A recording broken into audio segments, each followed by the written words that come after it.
Before I get started and tell you why I have Jack Lew here, I just wanted to give you a sense of what this, where this week is headed for the President. Today, as you know, the President, flanked by the kinds of workers who would benefit from the American Jobs Act, announced that he would be presenting specific legislative language on the bill today. He's still asking Congress to take up and pass the bill promptly. Tomorrow, the President will travel to Columbus, Ohio, where he will visit a school that was recently modernized. He'll get a firsthand sense of the jobs that were created and the tangible benefits to the students, teachers, parents, and communities that this work will provide. That's why he's included money for school construction and modernization in the American Jobs Act. On Wednesday, the President will visit a small business in the Raleigh-Durham area that would benefit from the bipartisan proposals included in the American Jobs Act, including enjoying a reduction in their payroll tax and an expanded payroll. I have with me today Jack Lew, the Director of the Office of Management and Budget. As you know, as you heard from the President, he will be submitting the American Jobs Act to Congress later today. You've been briefed, I think, pretty extensively on the provisions that create jobs and grow the economy in that act. Part of that act that the President presents to Congress today has what we call pay-fors, has the mechanisms by which those provisions will be paid for. Jack is here to discuss those with you, explain them to you. If you want to ask him questions that he can handle, and then I will, of course, remain and take your questions on other subjects. Thank you. Jack Lew. Thanks, Jay. Let me start by putting the whole pay-for package into perspective. When the President spoke to Congress last week, he said he was going to present the Jobs and Growth Package. It's roughly $450 billion, and that it would be paid for. And today he's sending legislation to Congress that has both the growth package agenda and the pay-fors in it. He is presenting a series of specifics, which I will get to in a minute, but he also said that the target for the Joint Committee should be raised. And I know that's caused a little bit of confusion, so I thought I'd start by putting the relationship between the two into perspective and then going through the details. This is a standalone bill. It has the investments in growth and jobs, and it has some provisions that pay for it. By raising the target of the Joint Committee, what we're saying is Congress should pass the jobs bill now with the pay-fors, and when the Joint Committee reaches its decisions later in the fall, it can then either put in new offsets to pay for it, and that would trigger the pay-fors that are in the bill off, or it can do the original target of 1.5, and then the pay-fors that are in the jobs bill will stand. So that's the relationship between the Joint Committee and the bill. The bill is paid for, and whichever path the Joint Committee takes, the jobs piece is paid for. It's a question of whether or not the Joint Committee comes back and essentially replaces these offsets with others. The specific offsets that are in the package are a series of tax provisions. I think they'll be familiar to most of you because they're ideas that we have been talking about for the most part for some time. First, there's a limit on itemized deductions and certain exemptions for individuals who earn over $200,000 and families earning over $250,000. That limitation raises roughly $400 billion over 10 years. There is a provision that would treat carried interest, that's the interest earned by investment fund managers, as ordinary income rather than taxing it at the capital gains rate, and that would raise $18 billion. There are a number of oil and gas provisions which collectively raise $40 billion. That would treat, with the enactment of these provisions, would treat the oil and gas industry like other industries, taking away the special preference. And finally, the corporate jet depreciation rule is changed. Right now, corporate jets are depreciated over 5 years, commercial over 7. It would treat commercial and corporate jets the same at 5 years. That raises 3. In the aggregate, these provisions actually raise $467 billion. It intentionally overachieves because these are based on our estimates internally. When the Congress estimates tax provisions and we estimate tax provisions. They rarely are pinpoint accurate to the same number. Sometimes they're higher, sometimes they're lower. And it just built in a cushion so that as we go through the process of having the scoring done on the Hill, we've built in a cushion for the differences that happen. But we do believe we've overachieved, which would leave a bit of excess. That's kind of the kind of package of offsets. I could take questions. Jack, I wonder on that one point, though, when you say you've overachieved, the very first one you listed was the biggest amount of money, $400 billion, so limiting itemized deductions. I seem to remember in 2009 in the president's first budget, that very provision was in there, and you were saying then, I know you were not OMB chair, but your predecessor were saying that that was going to pay for health care reform. And you had a Democratic House and a Democratic Senate, and it went nowhere.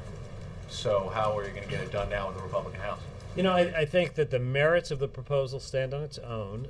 As the president made clear in the speech last Thursday and as he's spoken to the issue subsequently, we have choices to make. We have, in order to invest in jobs and growth, we're going to have to pay for it. And we're going to have to look at quite a few things that we've looked at before and ask the question, should we do this in order to add to growth and create jobs?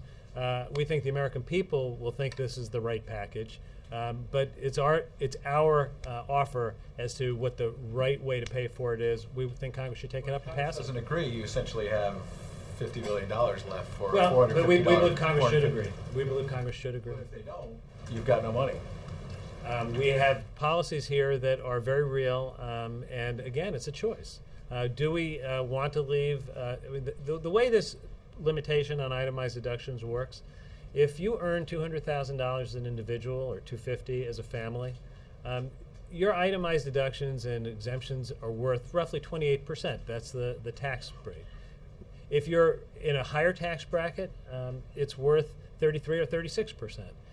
All this says is that the value of tax deductions above that threshold should be the same as the value at the threshold. And we think it's a fair provision. We think that it's the kind of balanced trade-off that we write. And let me also point out that we are pulling out of the package that we'll present next week the pieces that self-contained are the jobs and growth package and the pay for. We're going to have a lot more detail a week from today of what the overall deficit reduction package is. We're going to overachieve beyond the Joint Committee target. I mean, what the president has been saying and will continue to say is we need to do the jobs bill and the growth package now, and we need to deal with the fiscal challenges, and frankly, we should do more than the target the Joint Committee has. This is the piece that, taken alone, would do the jobs and growth package in a paid-for way. What's the rationale for having Congress vote on the set of pay-fors along with the jobs bill, but then giving the super committee the option to redo that package? Well, frankly, the urgency is to act as soon as possible on the jobs and growth package. We don't think that it would be the best course of action, would be the right course of action to just defer everything to the end of the year. We wanted to pull out the provisions that we thought could move most quickly to get action taken so that, as the president has said, Congress can take up the bill and pass it. As far as how we reach the deficit reduction goals, which is what the mandate of the Joint Committee is, there's a little bit more time if they want to go back and do some fine-tuning.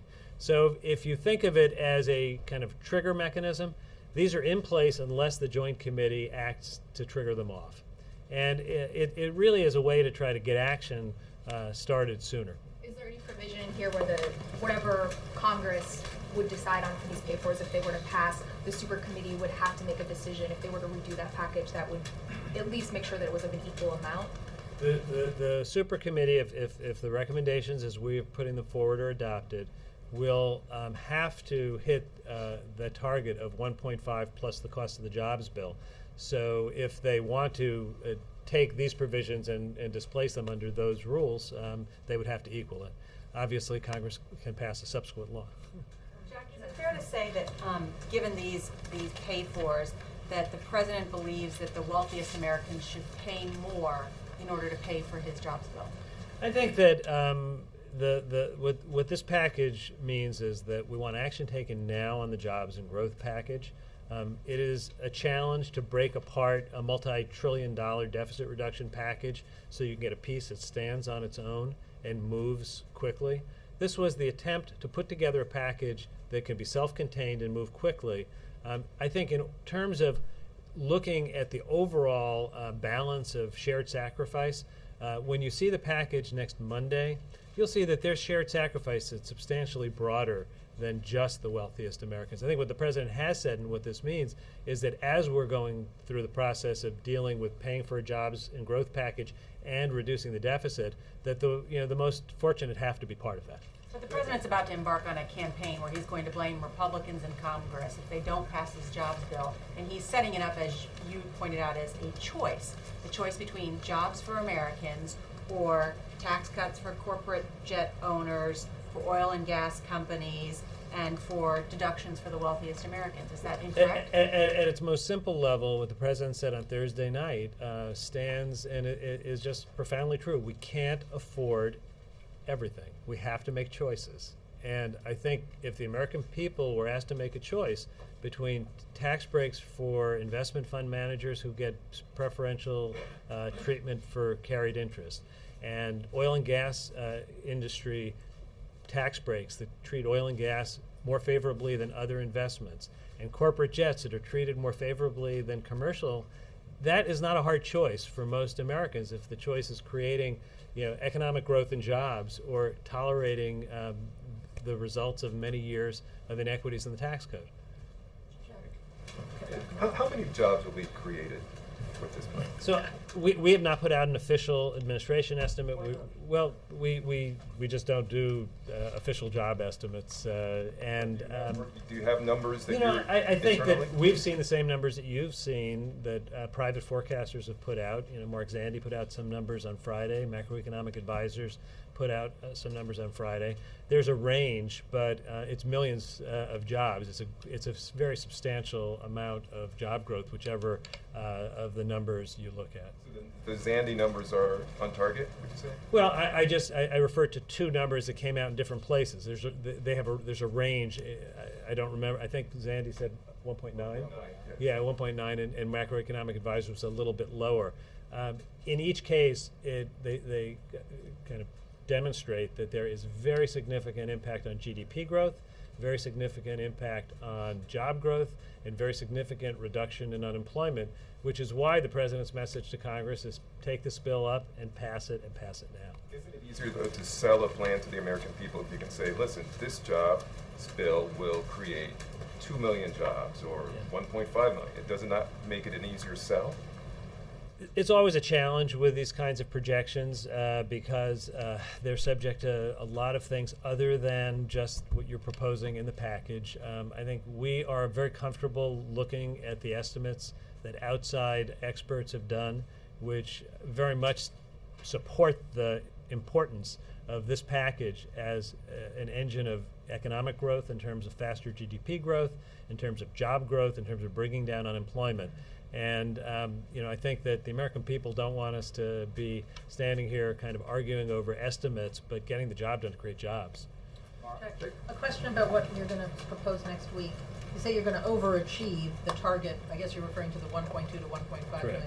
So there have been a lot of calls for the grand bargain again, go big, do the $4 trillion package. He is not going to do that next week. I'm not going to get ahead of what the president's going to announce a week from today, but I can safely say that it will achieve beyond the targets the Joint Committee has, fully pay for the jobs package, and stabilize the deficit and the debt in this 10-year window. When you say go beyond or overachieve, you're talking about the kind of cushion you just provided for your Jobs Act. You're not talking about go beyond as in go all the way to 4. I'm not saying where we're going, but it will overachieve compared to the Joint Committee target. If you really want quick passage of a standalone bill in a Congress that's half Republican, one half is controlled by Republicans, why no spending cuts in this pay-for package? Well, I just want to remind everyone that in August, just a few weeks ago, we had an agreement that locked in very substantial spending cuts in discretionary spending. We have a joint committee that is going to be working on deficit reduction, and as I have indicated, on Monday we're going to be coming in with a proposal that shows a balanced approach to shared sacrifice. The challenge in this jobs and growth package is to put together something that's self-contained that can move, and that's what we put together here. But you know that Republicans will say that the sacrifice is not shared in this, it's all Well, tax increases. if you look at the overall impact, I think one can look at the Budget Control Act and see $1 trillion of savings. One can look ahead at the Joint Committee with the full knowledge that there are going to be calls for additional spending cuts there.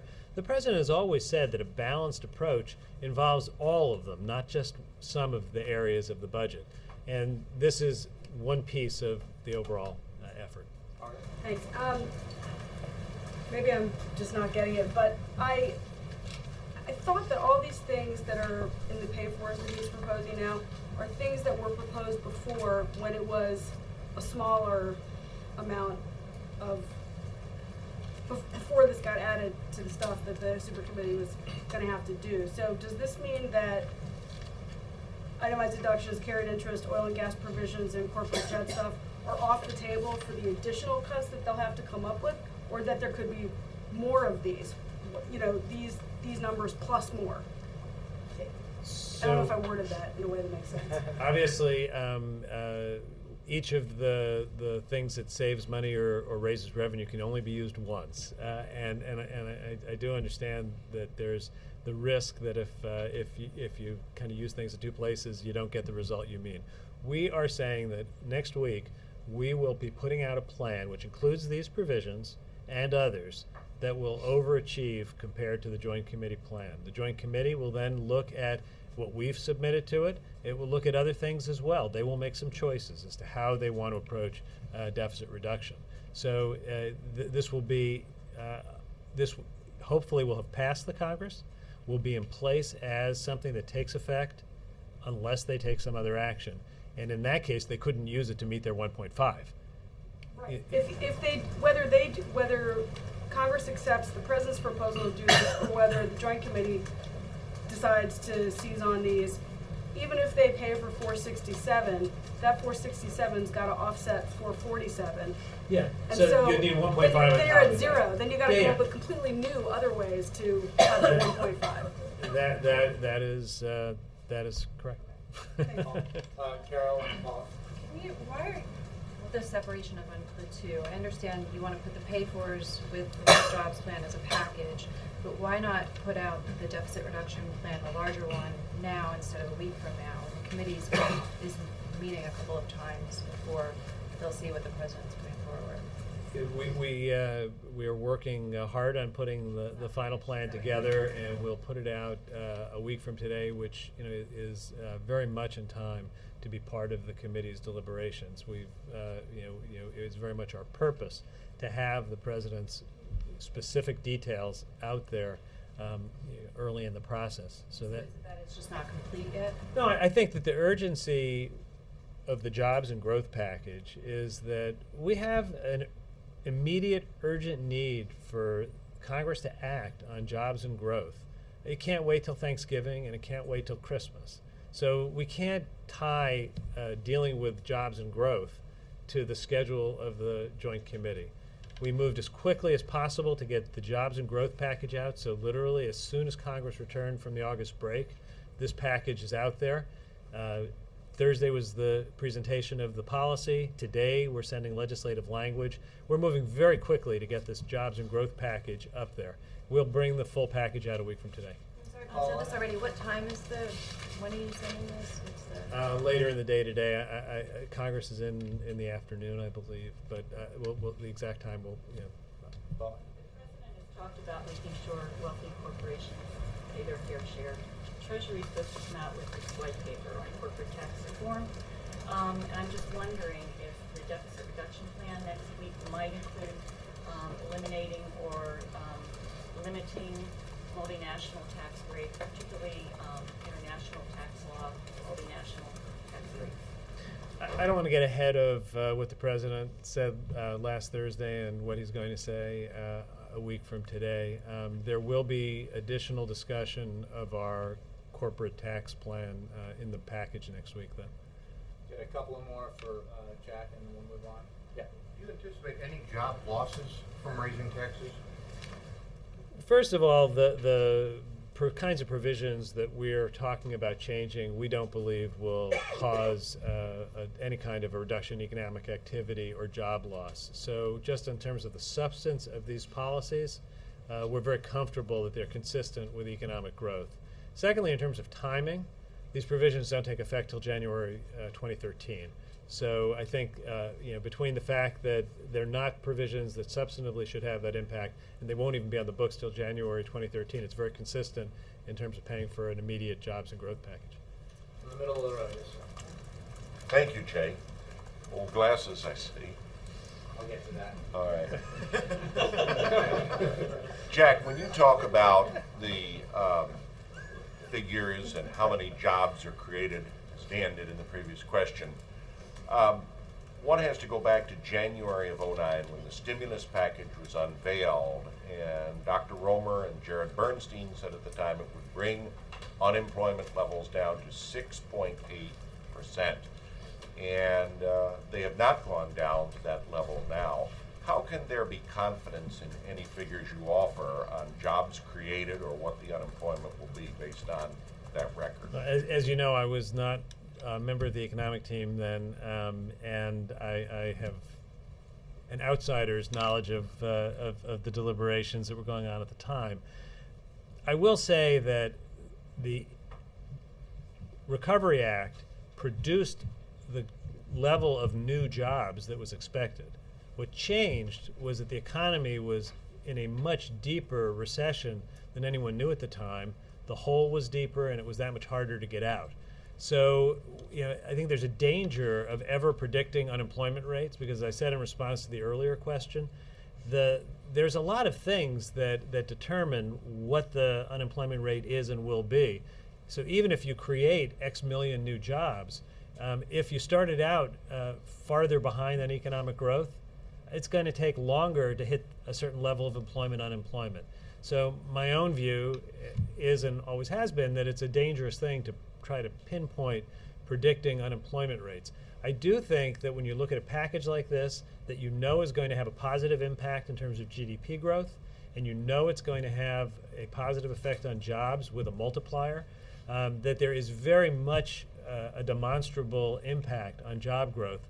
I think the position we're in is right, which is to rely on outside experts who take a range of views, and it sets, I think, an objective measure that policymakers can look to kind of see the bandwidth of what the impact is likely to be. And as I've said, all the numbers I've seen range in a pretty tight space, but showing substantial positive impact on both GDP growth, substantial impact on jobs growth, and a substantial reduction in unemployment. Well, there'll be no more predictions of what the figures are. I'm not making any other predictions. Yeah. I'm going to let, sorry, go ahead, Tricia, and then I'm going to let Jack go. Given that the Republicans are already quibbling over what's in the package, what will you do to get it passed in terms of what elements are you guys willing to let go? Well, we are going to be sending Congress later today the president's proposal. We think Congress should take that proposal up and should pass it. So I'm not going to stand here before we've even transmitted it to Congress and speculate on a hypothetical. I think it's clear that what we're doing would help the economy enormously. It would create jobs. Everything in it is the kind of initiative that either now or in the past has had bipartisan support. We think there's the basis for working together and doing something that would very much help the American people and the American economy. So your position now is you're going to push for everything that's in it? As I said, we're transmitting to Congress our proposals this afternoon, and we very much urge them to take it up and to pass it. Thank you, Jack. Thanks, sir. Appreciate it, as always. How many pages in it, Jay? How many pages? I'll have to get that for you. I'll have to get that for you. I'm going to, before I go straight to questions, I'm going to respond to a couple of things here, Tricia, on yours.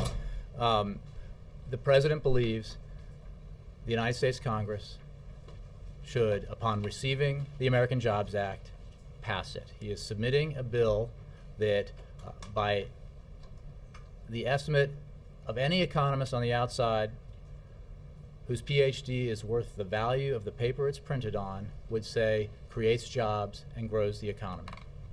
by incentivizing the private sector, by putting more money in Americans' pockets, by putting teachers back to work, putting construction workers back to work, police and firefighters.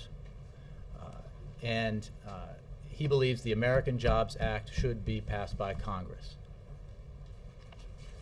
Second, if I could, I think we'll see the reference to Dr. Romer and Dr. Bernstein's estimates many times in political advertisements coming forward, many times from candidates and political committees. I think it ought to be incumbent upon people who are journalists to at least acknowledge in their writing, if not in the phrasing of their question, what Jack Lew just talked about, which is that the forecasts made in early 2009 were based on the economic data available to any economist inside or outside the administration. And what we didn't know, in fact, what we only learned this summer, is that in the fourth quarter of 2008, the American economy contracted at 9% before this president took office. The next month, when he took office, at the end of that month, by the end of that month, the American economy had shed, in that month alone, 770,000 jobs. Again, I certainly don't think that you are suggesting that President Obama, regardless of his forecast of his economic team, is responsible for that. So I just think that we need to, and I will simply go on, that those 770,000 jobs we talked about losing in January of 2009 were part of a total that reached 8 million as a result of the recession that was in full bloom, as we know now, when he took office. So, at least as a reporter, acknowledge that there's a separation between a talking point and the facts on the ground at the time. If Yes? you start raising taxes on people, won't that do the opposite of what the president said Thursday night with the jobs bill? Now you want to raise taxes on mortgage interest, charitable contributions? Well, that's going I to hit think people in Jack the wallet, addressed right? that we certainly do not believe that anything in this provision would do anything but, in this American Jobs Act, would do anything but grow the economy and create jobs, or would not harm job creation. We are also talking about, as the president made clear, we have to act now to help the economy grow, to help the private sector hire, and to ensure that firefighters and teachers and others go back to work. We will. You need to act now to do that. The time frame over which the American Jobs Act would be paid for ensures that there is no negative impact in the short term in terms of the costs involved. No, we very much believe. And again, If you start raising taxes on people individuals making $200,000, that's not going to affect their spending habits. It's not going to affect the economy. You're welcome to interview economists about whether or not, if you make more than $200,000 a year or $250,000 as a family, whether or not itemizing your deductions to create more tax advantage for you rather than people who are at that level or below has, what kind of effect that has on the economy. Again, the pay-fors are spread out to ensure that there aren't negative impacts from that. The need to take action to help the economy grow and create jobs is urgent and present right now, and that's why the president believes he ought to take action. Julie. Has the president spoken with Boehner or McConnell, any of the Republican leaders, on the details of the pay-fors? I don't have any phone calls or meetings to read out to you now or to announce to you. I'm sure there will be plenty of consultations going forward. As you know, the president spoke with Speaker Boehner and Senator McConnell on Thursday prior to his. Talk about the pay-fors and those conversations. I think he spoke about in general about the American Jobs Act and the provisions within it. But again, Julie, this conversation, the legislation goes to Congress, which I believe gets back in session later today. Once Congress gets back in session, the conversation will continue once the legislation hits the desk up there. But my question is, this is a lot of deja vu. We talked about corporate jet owners and we talked about oil and gas companies during the debt ceiling, and the administration wasn't able to get Republicans on board with any of those proposals. So why would the president think Republicans would agree to them now? Well, look, let's be clear that the negotiations around the debt ceiling crisis, in which the Speaker of the House and the President of the United States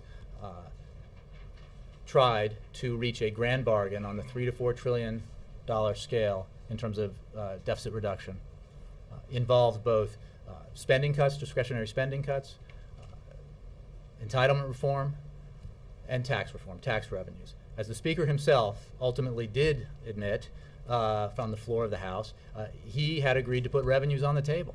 Now, we already passed and have signed into law the roughly $1 trillion in budget cuts. That's going to Mara's question. This is part, when you're talking about $4 trillion, you gotta, this is not another new, if you were going for 4 now, you can't then make it 5 because we passed 1, all right? So that's $1 trillion. And it was always the case in the Grand Bargain and Simpson-Bowles and Rivlin-Domenici that these were building blocks, the discretionary cuts, the entitlement reform, tax reform, savings from interest, et cetera.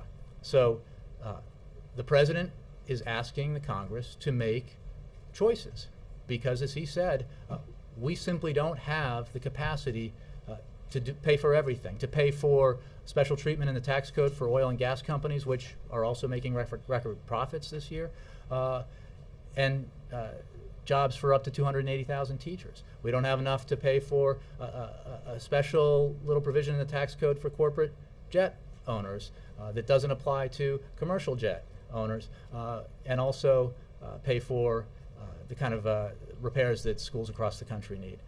And those are the kind of that, you know, I think he believes, I know he believes, because I've talked to him about it, that members of Congress in the House and Senate went back to their districts and states over the August recess and got an earful from their constituents, who, by and large, because they're Americans, are fed up with what they're witnessing in Washington, the kind of political posturing, the gamesmanship over ideological imperatives that most Americans do not care about, because they just want Washington, at the very least, not to do harm to the economy, which Washington did do this summer. But more than that, they expect the people they send to Washington to take positive action, and that requires coming together and doing things in a sensible, balanced way, which is why the president put forward the American Jobs Act, which includes, now you've seen it, provisions that Republicans either now or in the past have supported. And if they take the imperative that they need to act on the economy and act to create jobs now, they will take this legislation very seriously. I'll go Tricia and then Helene. Yeah. On a separate subject, polls are showing that the Republican is ahead in the special election in New York in a what has been a strongly Democratic district, and they're saying it's a referendum on the president and his policies, particularly toward Israel. Can you talk about that at all? I don't know what the polls show in that race. Obviously, special elections, small turnout, circumstances involving why the special election is taking place all have an impact on races like that. I will simply point you to a statement that the Prime Minister of Israel made just the other day about the historic level of assistance and cooperation and friendship that President Barack Obama has shown Israel. And I think that answers the question. Dan. So, just to go back to what you said a few minutes ago, are you banking on the fact that the political climate has changed, that Republicans who have rejected some of these things in the past will now embrace them because the political climate has changed since they've come back from getting an earful, as you pointed out? We are hopeful that that is the case. Yes, we are hopeful that as members of Congress heard from their constituents and heard that they actually didn't appreciate the willingness by some members to threaten the American and global economy and the impact that had on the economy in general. Even the fact that we didn't default, still that we went to the brink, affected confidence, both consumer and business. They didn't appreciate that. They certainly don't expect Washington to make their lives harder. And I think that they, as we've all seen for the various reasons, that the economy has slowed, that the growth in job creation has slowed, the intense focus that the American people have on the need to address those issues has increased, as you would expect. So I don't think they told, by and large, that they told, even at these, those who had town halls, even the ones that were paid, required a payment to get in, they probably heard what the president heard when he was in the Midwest, which is Washington needs to be sensible. Republicans and Democrats need to come together, and they need to take action on jobs and the economy, which is why the president has come back, because he agrees, and put forward the American Jobs Act. On another subject, on the terror threat from last week, Anything more on that? Did that turn out to be something that was foiled because of intelligence, or was it more of just useless chatter in the end? Oh, well, I think it was not useless chatter. It was a specific, credible threat that was, because it was a specific, credible threat, the actions that you saw the agencies here responsible for Homeland Security were taken, which includes notifying local law enforcement of that specific and credible threat.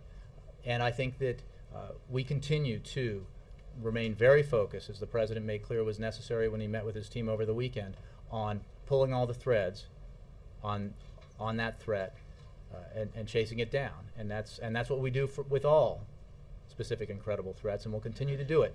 We are obviously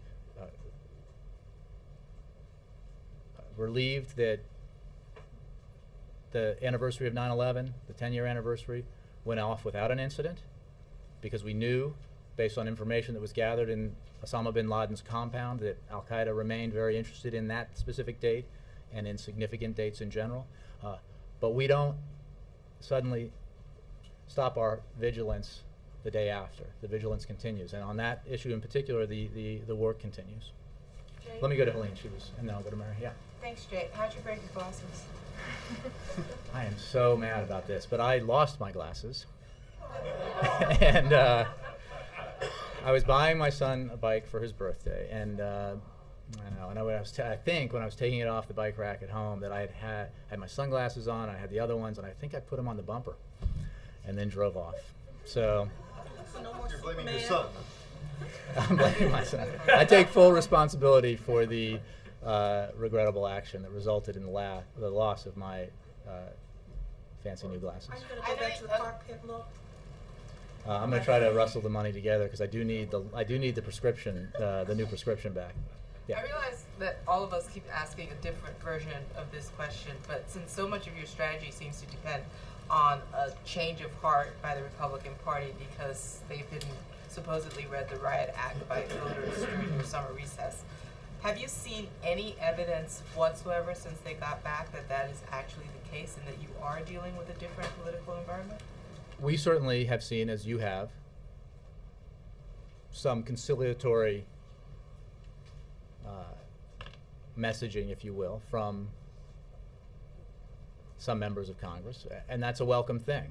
And we think it reflects the fact that, not that suddenly members of Congress who might previously have reacted differently have suddenly decided that when this president says we need to do something, they will suddenly agree where they might not have in the past, but because the American people, the people that elected them, are now telling them that they, with great clarity and volume, that they need to do something. So yes, we have seen some indication that the message of the American people is being heard by members of Congress, but we don't have any illusions about the need to keep focusing on this, the need to make clear that urgent action is necessary, that the American people expect Washington to take sensible measures to grow the economy and help the private sector create jobs.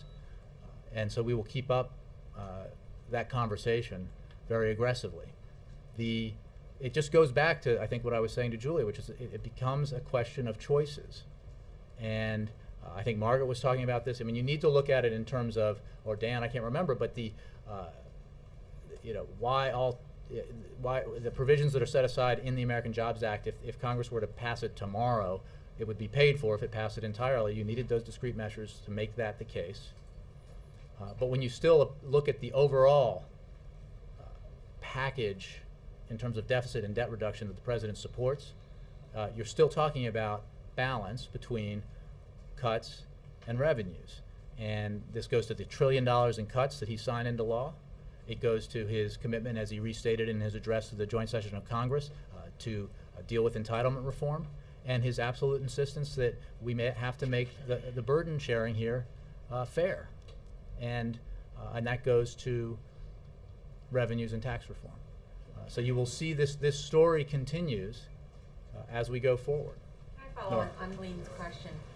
By Wednesday, the president will have done 5 job speeches in just 7 days. If you believe that Congress was so persuaded when they were back at home, why does the president need such hard-driving tactics in order to sell his plan? Well, Nora, you know as well as I do that in the world we live in 2011, that we do not, this president, any president, does not command the nation's attention in the sheer numbers that a president used to, because of the way our media works, and the reality is, as go the American people, so goes the members of Congress in this case. So we have to keep focusing everyone's attention on this, because it's vitally important.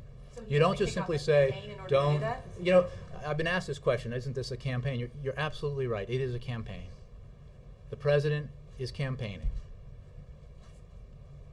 for growth and jobs. He is out there, campaigning for growth and jobs. Not for his He is re-election. campaigning to have the American Jobs Act passed. That's what he talked about in Richmond, that's what he'll talk about tomorrow in Columbus, and it's what he'll talk about Wednesday in Raleigh-Durham, and I can assure you, he will continue to talk about it after that. Take that message then to non-swing states, where there are a number of He is Republicans, like taking in the this, South, as he said, Mississippi, across Alabama. the land, yes. Every corner. Yes, ma'am. The president told NBC News' Brian Williams that this plan is really insurance against a double-dip recession. Does that mean that there are renewed fears about the possibility of a double-dip recession? It's an insurance policy that we do not, first of all, let me step back. We do not believe, we continue to say, and we believe that we will not experience a so-called double-dip recession. But the fact that the economy has slowed, the fact that job creation has slowed, obviously makes our economic situation less positive than it was, say, 6 months ago. And there is an unqualified need for greater growth and greater employment. Unqualified. And that's true regardless of where this economy would go if you don't take this action, because it's not acceptable for growth to simply stay at 1%, say, or for private sector job creation to continue, but not continue at the pace that we need it to get more Americans back to work. So it's an insurance policy in that sense. Is there a concern that if this doesn't pass, that you would be closer? Well, I think that if it doesn't pass, we believe it will, because Congress will listen to the American people and do the right thing. But if it were not to pass, in that hypothetical, we would obviously forego the boost to the economy and the boost to job creation that it represents. And Congress would have to go back at its next recess, or rather at the end of the year, and explain why they felt there was no need to take action on the absolute top priority that the American people have.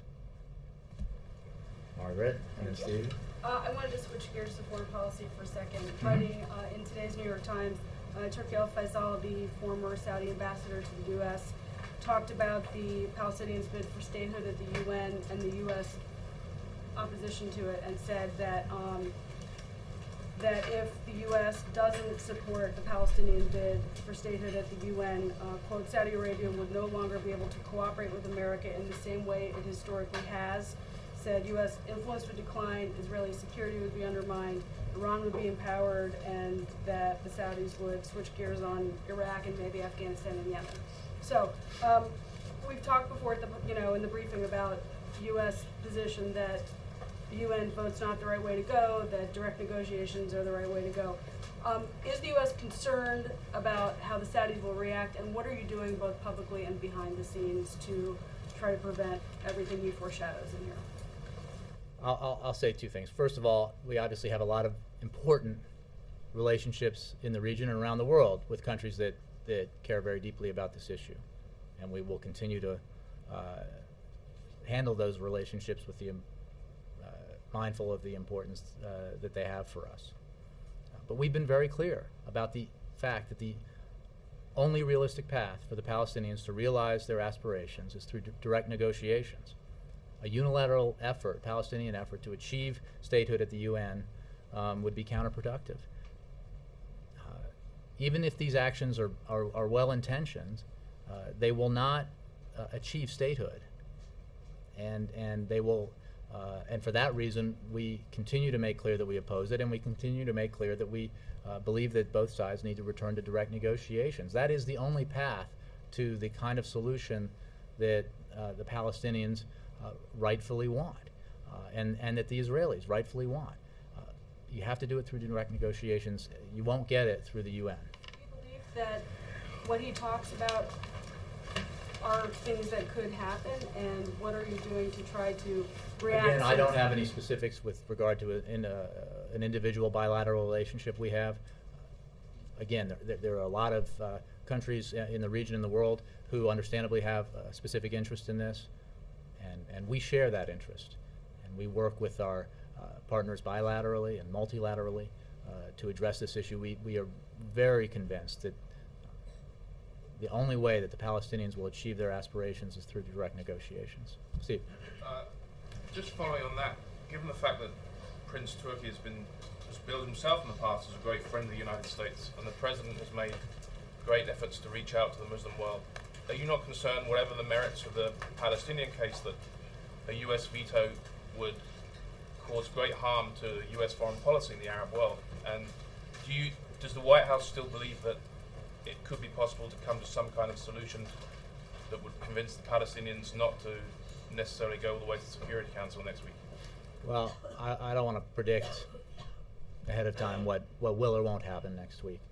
And I'm just going to restate what I said in answer to the previous question. We obviously take these relationships very seriously. We take concerns expressed by our friends and partners around the world very seriously.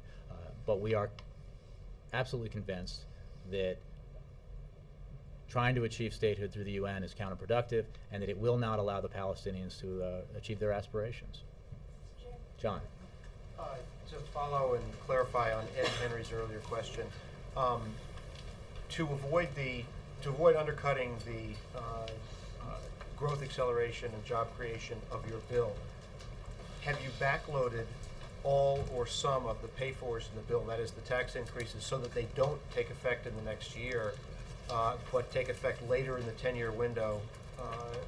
And I apologize if Jack addressed that. He didn't, I don't think, but the specific, is that what he said, 2013? Okay, that's my understanding, and obviously, and it's important to go back, again, and look at the grand bargain negotiations and the recommendations of Simpson-Bowles and Domenici-Rivlin. Nobody suggested in any of these approaches that were responsible and bipartisan and balanced that we should be taking measures in the near term that might actually hamper growth, reverse growth, or reverse job creation. That's going to be true of the way that the American Jobs Act is laid out as well. So the tax increases would not take effect until 2013? That's what I understand to be the case, and what Jack said here today. But you'll see more details of this when we submit the legislation. Mara, yeah. Well, you can follow, but I think I exhausted my knowledge of it. But yeah. You just said that the president started out with this $1 trillion of cuts that he already signed, and it's this cumulative process, and he is for entitlement reform and for a balanced approach to tax reform. Is he going to offer details on what kind of entitlement reform and tax reform he wants when he puts The president made clear that he would put forward to Congress and the Select Committee, Joint Committee, Super Committee, a specific proposal, series of proposals that represent his ideas for how we can achieve the kind of significant deficit and debt reduction that will put us on solid fiscal footing going forward. That was his view back during the negotiations with the Speaker of the House, and it is his view today. So yes, it will address all those issues. And I think, again, I just, because of the nature of your question before to Jack about will he put forward a $4 trillion proposal, remember that with first of all, what was the $4 trillion roughly, whether 3 to 4, that the Speaker and the President were working on, depending on what elements made it into it, included within that were the $1 trillion. Okay, so anything that's been done now, the $1 trillion in discretionary cuts that are part of the Budget Control Act passed into law and represent a significant significant cuts that have an effect on programs and on people. And this goes to the question about, again, balance. So even if you did that and you did the $467 billion in the pay-fors for the Jobs Act, that's still more than 2 to 1 in terms of cuts over revenues, right? So, but the president's not. That's not enough. The president's going to say, go further. Super committee should overachieve. Maybe I asked my question the wrong way. Will it all add up to $4 trillion in the end? I think that Jack avoided that question, and I'm going to avoid it. We're not going to get out ahead of the President of the United States, who will put forward a specific proposal on. Sounds like you're saying you're not gonna touch tax reform and No, I'm entitlement not. reform. I'm actually not. And secondly, I'm not saying that at all. And what I am saying is, first of all, you guys are just guessing at what the ultimate price tag of the grand bargain was, because contrary to the statements at the time, the reason why there was no piece of paper out there for you to look at is because it was in the desk drawer, both here and in the desk drawer of certain members of Congress. And it was a fluid document because the final decisions couldn't be resolved, which is why it fell apart. Can you put aside the number for a minute? If he's going to tackle tax reform and entitlement It reform, will be that is the big. grand bargain. That is big. That would be big. It's a grand bargain if you, I think the nomenclature here is less important than the elements of the policies and their effect. So obviously you add up, if he's saying at the minimum the super committee should overachieve by roughly 450 billion on top of the 1.5, that gets you close to 2, plus the 1, that's 3. So but I'm not going to get into any more specifics about what he'll propose in a week. You can, but I'm not going to do any more on that. Yeah. So, but related. So there are going to be a lot of lawmakers who are thinking about these various pieces, the part they've already voted on, what the president has presented they'll see today, and what he's going to present next week. And many of them anticipate that they're going to have to, both parties, that they're going to have to make up their minds what to do in December if the super committee comes up with something. Parts of this are tax reform, parts of this are deficit reduction. So if they decide that they're going to have to vote again in in December or January, and they'd like to wait and think of it as one whole package, my question is, what would be lost? We already have a payroll tax extension, right? What would be lost if they decided, I want to vote on the whole thing, I Well, want we to see have what I'm we have doing. in place in law a 2% reduction on the payroll tax cut on the employee side through this year, or through the fiscal year, I believe. Not right. I think it's through this calendar. I don't want to get too specific on that because I can't remember. But you're right. What Congress passed in December and the President signed in the law was just that. It's not the employer side, and it's not the increase, the expansion that the President's calling for in the American Jobs Act. And it doesn't include any of these other provisions. We need to take, I don't think the American people are going to be satisfied with the message from Congress that, well, we just wanted to think about it some more, because we understand you're suffering. We understand the economy's not growing. We understand that your teacher just laid off another dozen, your school just laid off another dozen teachers, and that the highway outside your city is crumbling. But you just want to wait a little longer. The Congress has the capacity and the absolute need to act on the economy and jobs now. And again, as Jack pointed out, if it passed the American Jobs Act in its entirety tomorrow, the pay-fors are there. They're cushioned, so that if there's more money in there than is necessary to pay for the provisions, depending on how it's scored. And then if the super committee does act, it can say, okay, we're going to make some adjustments about how, what the offsets are. It can certainly do that. But either way, the American Jobs Act is paid for. So there's nothing inhibiting Congress to act. This President in the American Jobs Act. The committee still needs to act. But you're trying to say that if they wait another 10 weeks and deliberate together, that the American people will lose jobs. That's what you're saying. They I'm will saying not that every be day jobs. Congress doesn't act is a day lost in terms of the need to deal with our economy and deal with jobs, and it's another day of doubt that the American people have about whether Washington can get its act together, whether Congress can get its act together, and take on the issue that matters most to them, which is the economy and jobs. Thank you all. Come on, Ed, I think you had like 5 questions. Is the president going to do the MLK Memorial?